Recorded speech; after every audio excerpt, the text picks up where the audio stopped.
Yeah, the purpose of discussing the French Revolution or anything that we discuss in this class that has to do with history is to draw out of those events circumstances to help us understand that the principles that we're dealing with in political philosophy, the common good, justice, church and state, political economy, the natural law, right? All these principles have to get worked out in political systems.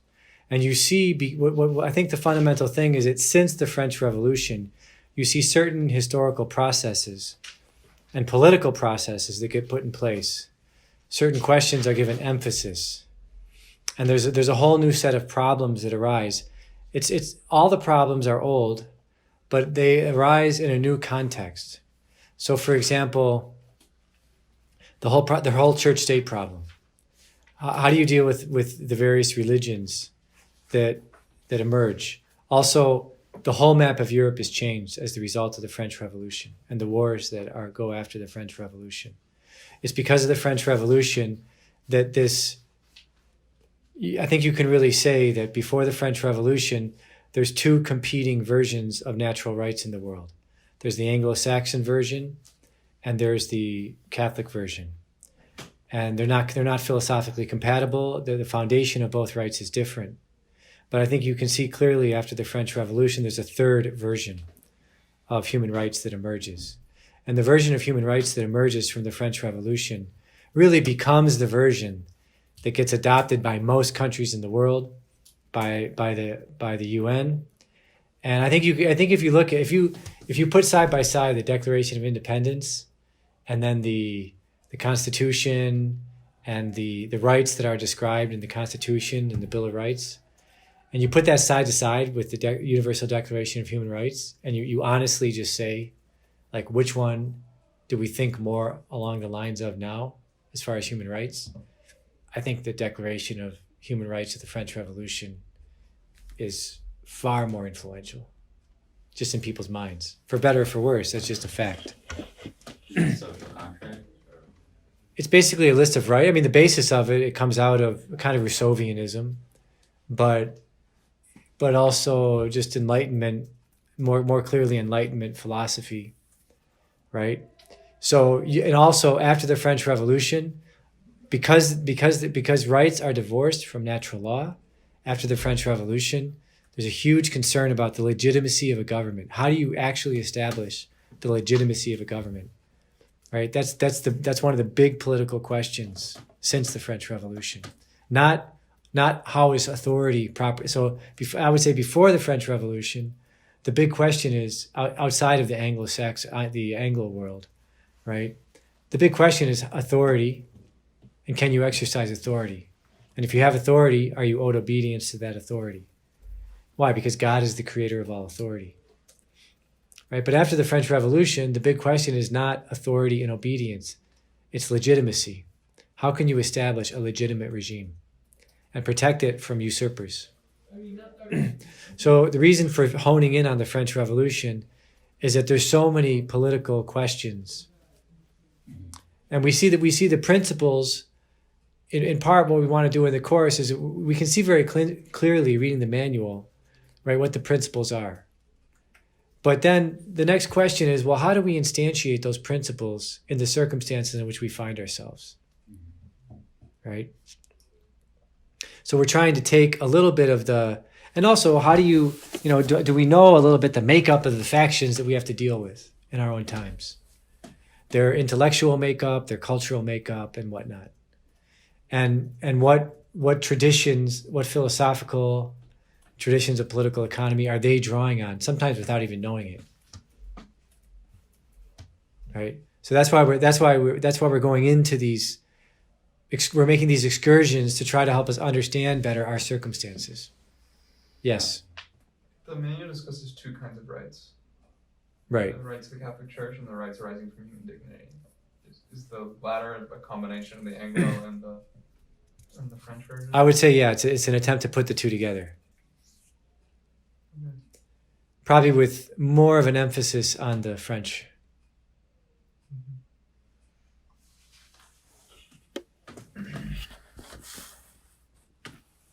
Good.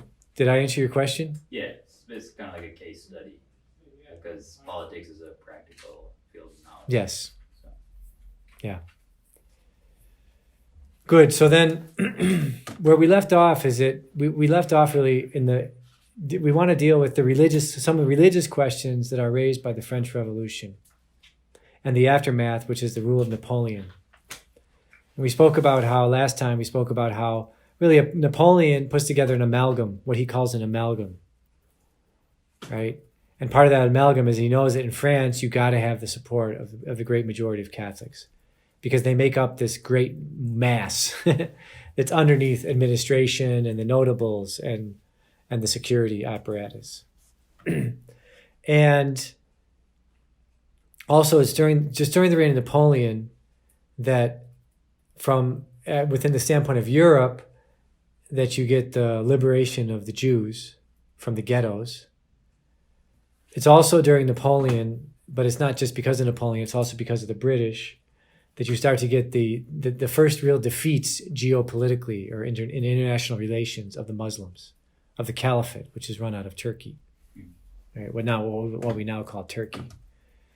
And so we made this little jump back in time to go back to the first destruction of the Israeli state or the Israeli nation, the Jewish nation, first in 70 AD and then once again in the 120s, 130s AD. And we mentioned how, for example, Pope Benedict in Spe Salvi says we're not revolutionaries like Barabbas and Simon Bar Kokhba. Simon Bar Kokhba was the leader of that second Jewish revolt that took place more or less from 116 to about 130.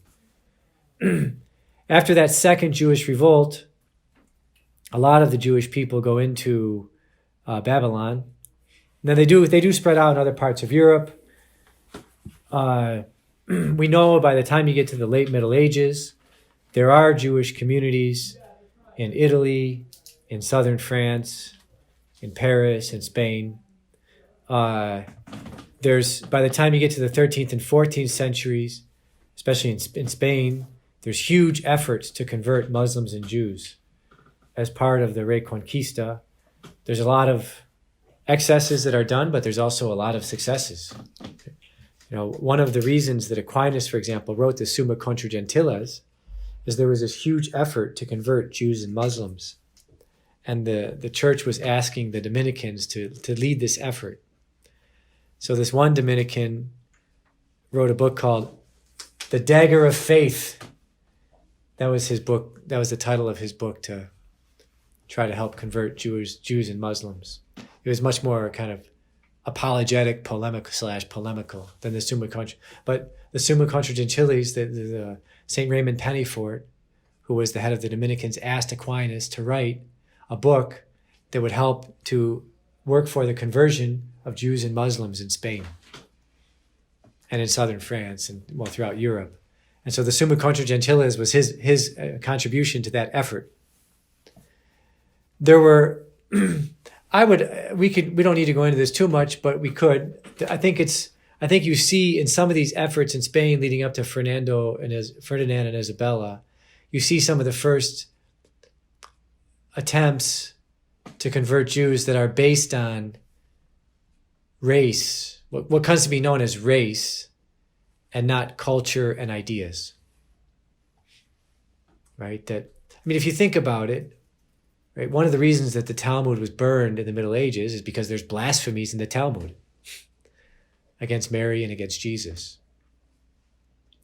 Not so long ago here, in the Cardinal Archbishop of Chicago, the previous one, Cardinal George, there's always movements. The rabbis will always get together at some point to try to push against Christianity a little bit, right? So there's 9 synagogues right now for example, in St. Louis that are uniting, and they've made efforts before to get rid of the statue of St. Louis and to change the name of St. Louis. Why? Because he instructed the burning of the Talmud, right, when he was king. So this happened a few years ago in Chicago when Cardinal George was the head of Chicago. There were efforts to have the term the Jews removed from the Gospel of St. John. Someone raised that effort at the University of Chicago. So Cardinal George said, well, I'm willing to consider that.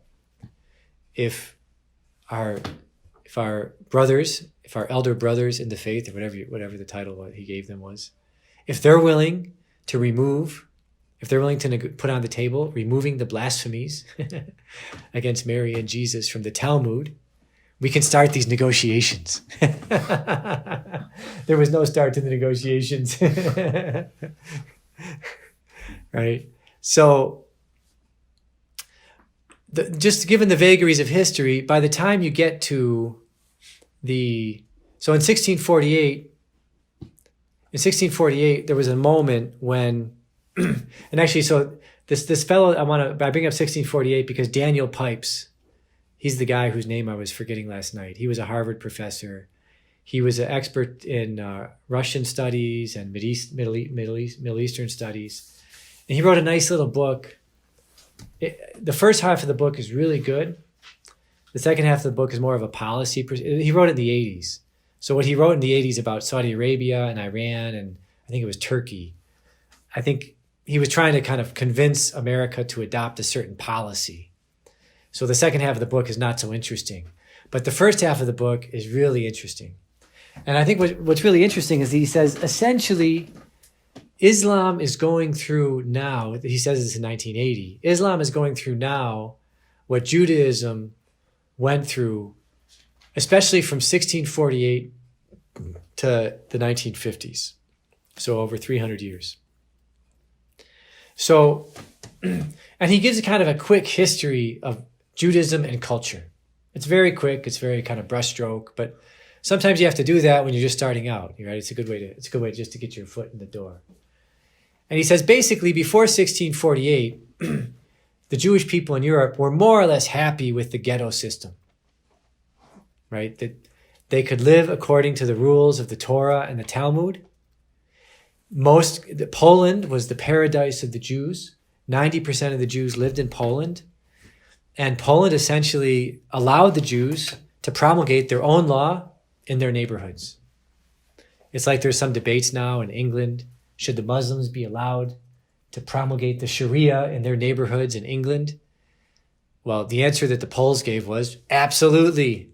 If the Jewish people are in a city, in a neighborhood, and they want to have their laws, they can completely have all of their laws, whatever that means. And so Pipes says, leading up to 1648, in many cases, there was no effort to reconcile Judaism with any developments, or with, there was no like faith and reason and science in Judaism. Most Jews were happy to live in the ghetto according to the rules that the rabbis determined based on how they interpreted the Torah and the Talmud. And what happens in 1648 is that, well, a few things happen. One thing happens that's more kind of popular culture type thing that happens is the rise and fall of Shabbatai Zevi. So Shabbatai Zevi was a guy who proclaimed that he was the Messiah. He was the long-awaited Messiah who was going to give he was going to conquer the caliphate. He was going to establish a reign of peace and justice. And that would be like a reign of peace and justice that would kind of take over the whole world. And so Shabbatai Zevi somehow thought that 1648 was the year. And that in 1648 he would go to Constantinople and that he would convert the Sultan to Judaism. And together they would establish their kingdom of peace and justice, which is what the Messiah is supposed to do. So he made his way to Constantinople. He got into the court of the Sultan. He told the Sultan his plan. And the Sultan said, I have a better idea. I'm going to tie you to that post over there. And I'm going to have my archers plug you with arrows. Or you can convert to Islam. And I'll make you the governor of the province of Palestine. So Shabbatai Zevi took the governorship. He didn't take the arrows. And then he lived the rest of his life kind of like sometimes saying he was Jewish, sometimes saying he was Muslim, like that he just, but basically that that effort actually that failure led to a wave of conversions to Christianity in the 1650s. But it also led to the birth, really, of the Jewish Enlightenment. And so it's after, but it led to 300 years of kind of debate and turmoil within Judaism. And Pipes does a great job of summarizing it. He says basically after 1648, you get three schools. You get one school that basically says we should use any techniques possible, any techniques that are available to us, including terrorism, in order to have a nation or have an area where we can establish our own law and live by it. Right? In other words, kind of a fundamentalist approach. We have the Torah, we have the Talmud, and we should do anything we can to have our law, a nation with our law so that we can live by it. And that means completely rejecting the Enlightenment and modern science and all the stuff that comes along with the modern world. Because God will, and the argument there was God will only bless us if we once again fully live by the law. So I have a friend who's trying to make it in the international oil and natural gas business, and that's his position. It's kind of his position, right? He can actually explain how he can take the Torah and he can show you how the Torah leads to all of the moral teachings of the Catholic Church. Because every Sunday he reads the Torah and he reads it and rereads it and rereads it and rereads it. He's actually got a lot of wisdom. But like everything the Catholic Church teaches, he can show you how it's in the Torah. As far as contraception, birth control, abortion. The only difference is that when you do these things in the Torah, you should get stoned to death. Right? Whereas for us, you go to confession. And he'll actually say that. He'll say the punishment for this, the punishment for birth control is you should get stoned to death. Or exiled from the community, right? That's what the Torah says. So it's actually very enlightening to talk with these people, I think. At least I found it enlightening. We're good friends. We have to pray that his son has my friend also, and he's living in Austria right now. So I'm trying to help him get his children in some good school in Austria. So little by little. But then there was a second group that basically argued we should just forget about the Torah. We should transform Judaism into a religion that basically is like a religion of family and good feelings and, respect for God. But a lot of these laws and rules of the Torah, they hold us back. They hold us back from embracing science, from embracing modern ways of doing things, and from embracing just the way modern man is. So we should transform the Torah into a series of principles that kind of just guide families and how they operate. And those principles, they can kind of shift and adjust to various places and nations.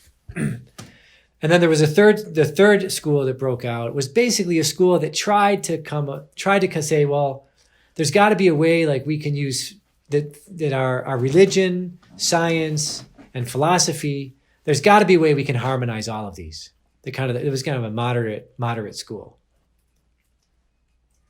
And what Pipes says is you can see in the 300 years from 1648 to 1948 that these three factions are kind of vying with each other. But at least by 1948, and that in the United States, where there now is the biggest chunk of the Jewish population, the modernist school has won out.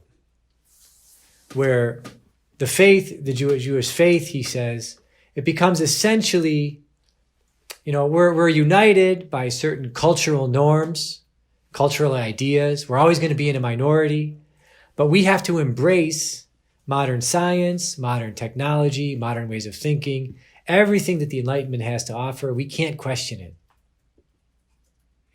it. And so he says that's why in the 1940s and 50s, once the Jewish people were let into the elite clubs of the nation, they very quickly adjusted themselves to dominate those clubs. Because there were no moral restraints on them. Because the modernist school won out. So the Jews in the U.S. are like the third school. Yeah, Okay. they're the modernist school, The second. the second school that I listed. How Yeah. about the Zionists? Are they The Zionists tend to be, well, the Zionists is, so the birth of Zionism is different because I think Zionism is another form of the modern school, ultimately.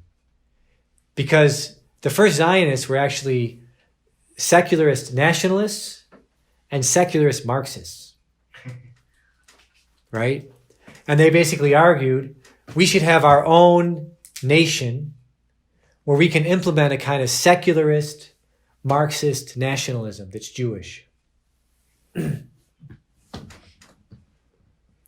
They allow, eventually as the nation was being put together, they allowed for some of the more traditionalist type Jews to exist and live there, right? Which we see on television. You know, those are the ones that are like, you can deal with the settlements, right? Those are the people that usually go into the Palestinian territories and establish the settlements. But they're a very small minority of the Jewish population. They're like 5% of the Jewish population. But usually right now, Netanyahu's party traditionally is more of the nationalist, but the non-Marxist, secular nationalist party. Because in 19th century Europe, it's important to remember that a lot of the nationalist movements of 19th century Europe were actually, we'll hopefully have time to get into this into the course, but the 19th century nationalist movements in Europe were by and large completely secular. Right, the one in Italy, the Carbonari in Italy, they were completely secular, but they used Catholic symbols as kind of like a front to get votes. But they would make these secret. They were secret and conspiratorial, right? No, they really were. And that's the fear that a lot of Catholics in Italy have about this guy now who's with the Northern League, Salvini. That he's one of these traditional 19th century Italian nationalists who uses Catholic symbolism, but behind the scenes is not Catholic at all. He's just an Italian nationalist who's part of a secret club. All right. So when Napoleon, so in the middle of all these debates that are happening within Judaism, what Napoleon does is he marches through Europe. Well, first of all, two things happen. Number one is the disappearance of Poland from the map, right? Because on the eve of the French Revolution, 90% of the Jews in the world live in Poland. And their term for Poland is the paradise of the Jews. And they essentially are operating under the first option so far, even though there's a lot of intellectual ferment for the second option. But what Napoleon does as he marches through Europe is everywhere he goes in Europe, he needs soldiers for his army. So everywhere he goes in Europe, he announces the freedom of the Jews from the ghetto. In other words, he sides with the intellectual faction, who is the more modernist faction. And he basically, because he wants to encourage them to go into the ghettos and say, now you can go out, you can do whatever you want, right? And especially you can join Napoleon's army. And there's also a little bit of playing on, like, you're a minority, you've always lived in this kind of Christian majority. Well, now you can get, justice as vengeance. So, but what this leads to after the French Revolution is that in most countries after the French Revolution, right, the Jewish people are given free reign, right? They're given full rights. They can exercise in society. And they do very well in the 19th century, right? On the eve of the French Revolution, the monarch controlled something like 10% of the the Catholic Church on the eve of the French Revolution controlled like a third of the gross domestic product of France through the lands that it held. 100 years later, the Jewish families that live in France control more than half of the gross domestic product of France. I mean, they were hugely financially successful. And this leads to all sorts of tensions, as that we're kind of aware of. It's actually, so for example, the first time anti-Semitism is used is actually by a German anti-Semite. Because in the 1870s, you start to get Darwin's theory. Darwin's theory very quickly gets turned into a social theory a racial social theory, right? And so what ends up happening is that there's a guy named Gustav Mahler in Germany in the second half of the 19th century, and he writes a book called Anti-Semitism. And he says, I am an anti-Semite because we have a superior race. And this race, which has become so successful in Europe in the last 100 years, we have to reduce their power or they'll destroy us. But Gustav Mahler was not religious. He was a secularist, socialist, nationalist. Right? That's the origin of real racial anti-Semitism, which matures by the Second World War into Hitler and everything. Yes. That's probably also part of the general rise of this whole racial theories. Like, was it Spengler? Spengler also had his racial theories. Yeah. Yeah, but this is in the air all over Germany. Right. It's everywhere. It's in England. It's in France. It's in Germany. It makes its way to the United States. Madison Grant is the popularizer of racial theory in the United States, saying there's three classes of humans. Right. There's the whites. So thanks be to God, you could say no one in this room is white, according to Madison Grant. I would imagine, because the whites are essentially Englishmen, Scandinavians, and Germans, who are not Catholic. If you're Catholic, then already you've fallen into the second category, right? So then the second category, which is kind of like a little bit less than human, but still human, but not fully human.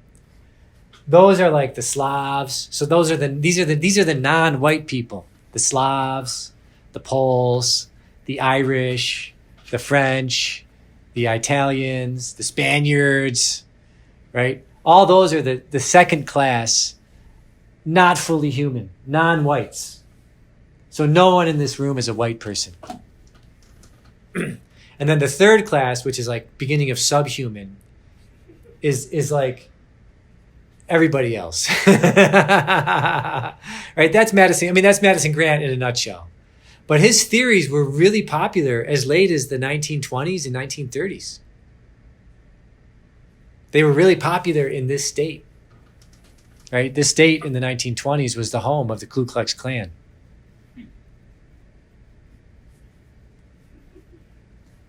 And there are still, I don't know if there are still, but as late as the 1990s, when they were making trips from like South Bend down to Indianapolis, there were some towns they couldn't stop in if they had like a black guy in the car with them, like a black resident of Winmore. If he was driving down with them, there were some towns like you just knew you couldn't stop in that town.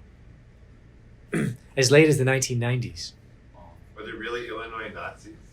No, they were Indiana Nazis. Oh. No, but were there Illinois Nazis? Oh, that's another question. Yeah. Isn't Skokie? Something about Skokie. The Skokie, yeah, really the Skokie, yeah. There really was Skokie, Illinois Nazis, yeah. Yeah. So, We gotta watch that. so what Pipe says is that he says when you look at this debate that took place within Judaism and how it played itself out, it basically by the 1850s, the same debates to start within Islam, and and actually I think Pipes is right about this. There's also a great French philosopher, Remy Brague. Remy Brague has these great books on Judaism, Islam, and Christianity, looking at the medieval philosophers. I think he pulls his punches sometimes. He could be a little bit more. He could reveal some more facts that are interesting, but they're good books for starting out. But both Remy Brague and Daniel Pipes. So Remy Brague is a Catholic philosopher, so he takes a more philosophical angle. Daniel Pipes is more of a political philosophy professor, political policy professor at Harvard. He's Jewish, but they both say the same thing. They say essentially, in a way, Judaism and Islam are closer to each other than either of them is to Christianity. The reason is that Islam and Judaism are essentially religions of the book and the law, whereas Christianity is following a person who establishes a church with sacraments. I actually think a lot. I mean, this is a little bit of an aside, but I think a lot of Catholics who just grow up, let's say, following popular culture from the 50s to the present, a lot of times the way that popular culture presents any religion, whether it's Catholicism or any other religion, is basically the way a Jewish person sees Judaism, which is a series of laws, right? And so part of maturing is how do you negotiate and get around those laws, right? And I think a lot of Catholics who don't have very good formation, if they get their images of Catholicism from popular culture, or their critiques of Catholicism from popular culture, it usually comes as the critique of Catholicism as just a bunch of laws. Now, part of that might come also from the way catechesis was done in the 50s and 60s. I don't know, I wasn't there. But I'm sure part of it's that, but part of it all is also the images they get from movies, television, songs, celebrity culture. So Pipe says, and you gotta. I think Pipe looks at it from a political standpoint, which I think is more visceral, but I think it makes sense in the sense that he says, look, you got to understand, from 700 to 1790, Islam had almost no losses in the win-loss column. The caliphate extended from the Atlantic Ocean in Africa, in the north of Africa, to the Pacific Ocean in Asia. I mean, the caliphate was huge. So from there, if the sign of the truth of your religion is success, and you have obviously there's internal tensions and there's problems and right. I'm not saying everything's peachy keen, but if you have general cultural hegemony from the Atlantic Ocean through northern Africa, through the entire Middle East, through big swaths of Asia, all the way to Indonesia and Malaysia, you got to think God is on your side. And I think in the caliphate in 1790, the caliphate controlled. It was a loose confederation of nations, but there were 120 nations from Africa to Asia that were under the authority, broadly speaking, of the caliphate. By the time you get to 1920, 116 of those nations are under the control, mostly of Britain. In second place, France. Russia has control of a few, and Germany, I think, has control of one or two. Right? So you have, and then there's 4 free nations: Turkey, Saudi Arabia, Yemen, and I forget the 4th. But even the ones that are free and have some sort of independent government, they're essentially economically dependent on some European power. So from 1790 to 1920, the people that you detest and that you think are deplorables, the Franks, who for centuries were just a nuisance, they've completely taken over. And now they dominate you. Right? So by 1850, this domination is becoming clear. The losses are piling up one upon another. Right? And one nation after another. And what Pipe says is that, well, let's face it, from the 12th century until the 19th century, Islam was resting on its laurels and it wasn't really developing from the standpoint of political economy, science, technology, and general culture. But whereas the Europeans during that time, they were developing in all those areas. And so by the time once the Europeans set out to become colonial powers, Islam is inferior from a political, cultural, economic, and technological, scientific standpoint. They have no chance. And so so what happens then in the middle of the 19th century is that you see the same division that starts within Judaism in 1648. It starts within Islam in the 1850s. You get one faction that's a fundamentalist faction that starts to look back into the history of Islam and says, you know what? The problem with the caliphate is that they never fully and honestly implemented the Quran. Right? Because the caliphate would make all sorts of deals and compromises. And they would say things like, when we went and took over India, you're supposed to, you can allow monotheists to live. Right? So Catholic monotheists and Jewish monotheists, you can allow them to live, but they just have to pay a tax. And by the way, that tax initially, when Islam spread through North Africa and took over the Persian Empire and the much of what was left of the Byzantine Empire in North Africa, essentially when the Quran or the Muslims offered the tax to Christians and Jews, they were actually offering a discount based on the taxes that they had to pay to the Byzantine Empire or to the Persian Empire of the time. Right? They were basically saying, just come under our sway and we'll give you a discount. Right? You'll pay less taxes. So when they, for example, when they went to India, what do you do with Hindus who worship for who there are hundreds and thousands of gods? Right? You either have to enslave them or kill them. According to the Quran. You can't just charge them a tax and let them live. So the advisors of the Caliph said, they basically using casuistry, a form of casuistry, a form of interpretation of the Quran. They basically said, well, there's a way of understanding them as monotheists. There's a way of understanding Hindus as monotheists. And then they did the same thing with all the African nations that they took over. There's a way of understanding these tribes that worship their gods and the ancestors. There's a way of understanding them as monotheists. So they're also naturalists in Muslim. Right? Yeah. So, but basically when the fundamentalists come along in the 1850s, they start saying, this is why Allah took away his favor from the caliphate. And this is why he let the Franks essentially start to wipe out the caliphate. We have to go back, no matter how brutal or difficult it seems. We have to use whatever tactics we can to kick the Franks out, to reestablish the independence of our nations, and to implement the Torah, the Quran, as Allah wanted it to be literally interpreted.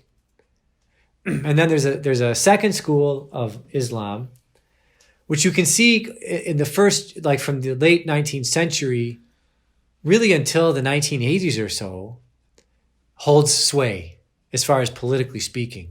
The second school essentially follows the second Jewish school.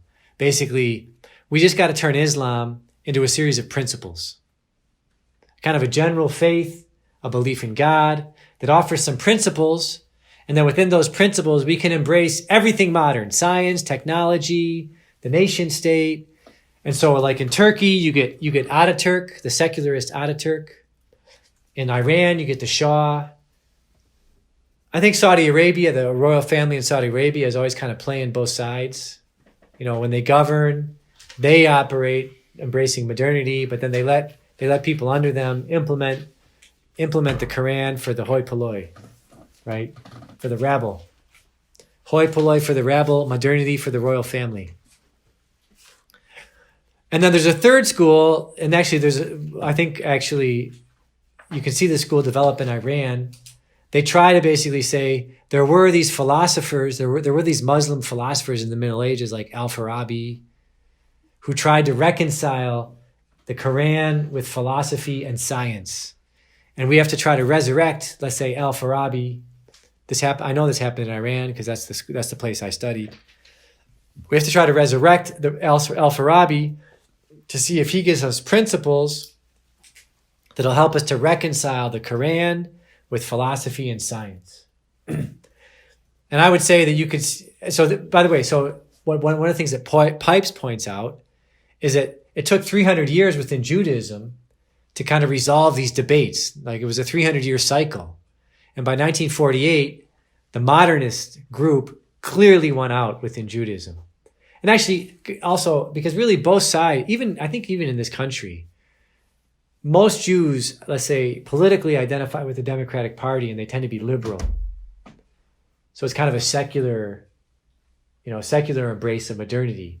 But the ones that tend to side, like with Netanyahu and the Likud party in Israel, who are more conservative, well, they tend to be more, some of them are religious, but they still fully embrace modernity. There's a few, very few though, that somehow try to reconcile faith and science, or religion, science, and politics and whatnot within Judaism. There are some, but they're in a really small minority within Judaism itself. Even smaller than Thomists are within Catholicism. Yes. Where would the Orthodox Jews fit? They're large and kind of growing, right? Yeah.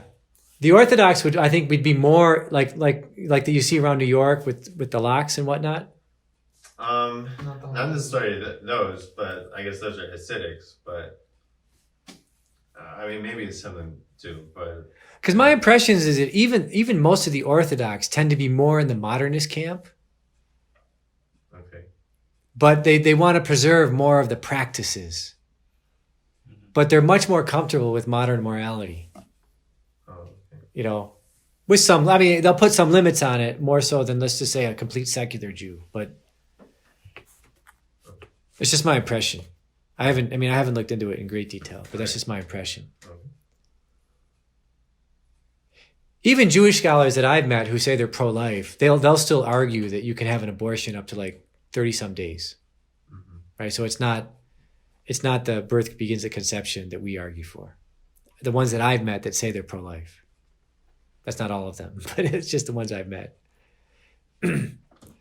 But I haven't studied all the parameters, so I'm not.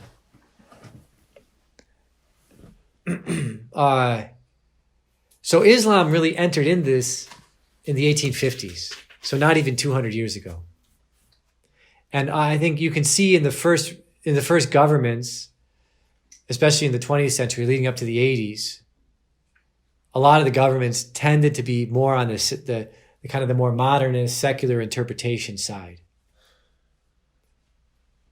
But you can see, obviously, in the last 30 years or so, there's been strong movements towards the more, let's just implement the Quran.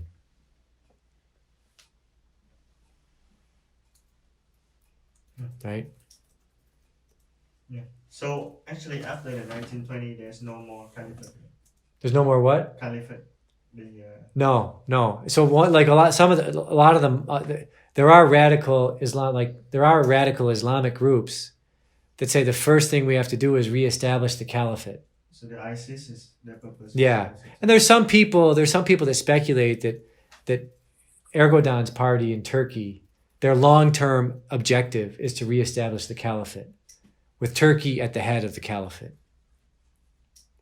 and that the long-term plan of the Saudi royal family is to reestablish the caliphate, with the Saudi royal family as at the head of the caliphate. Right. So there are these little tensions. Because officially, but they kind of are Wahhabis, right? Which Yeah. is very radical. Right. Islam. Though MBS has announced, right, the current leader of Saudi Arabia has announced, like, we're just going to completely modernize. Oh. Okay. And then very interesting, I met his brother at Harvard through one of my friends. His brother, Prince Turki, he has a brother who's like a full brother, so from the same father. There's a real prince. Prince Turki is his name. And he's the prince of a province in Saudi Arabia. And 2 years ago, right when I got to Harvard, my friends I have these two friends that are trying, I told you, they're Jewish guys, they're trying to get into the international oil and natural gas business. Pray that they don't get killed. That's like one of the hardest businesses to get into and stay alive, because there's a lot of money at stake.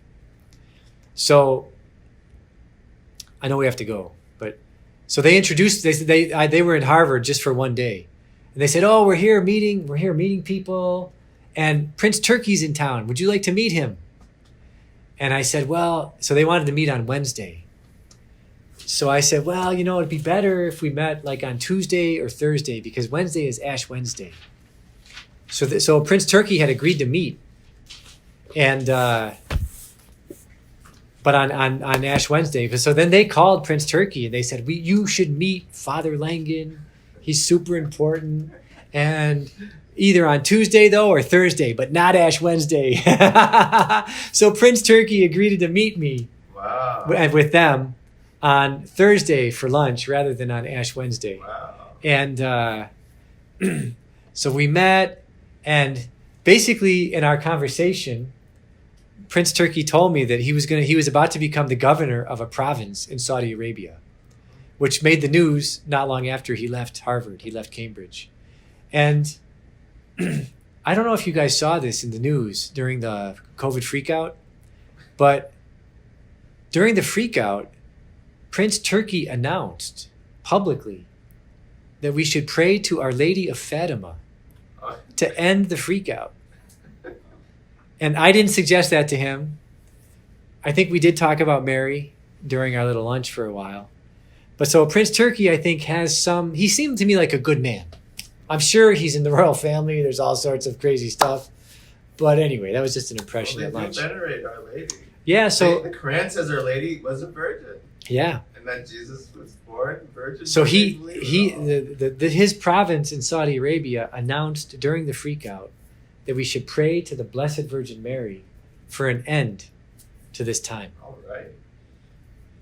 So... Prince Turkey.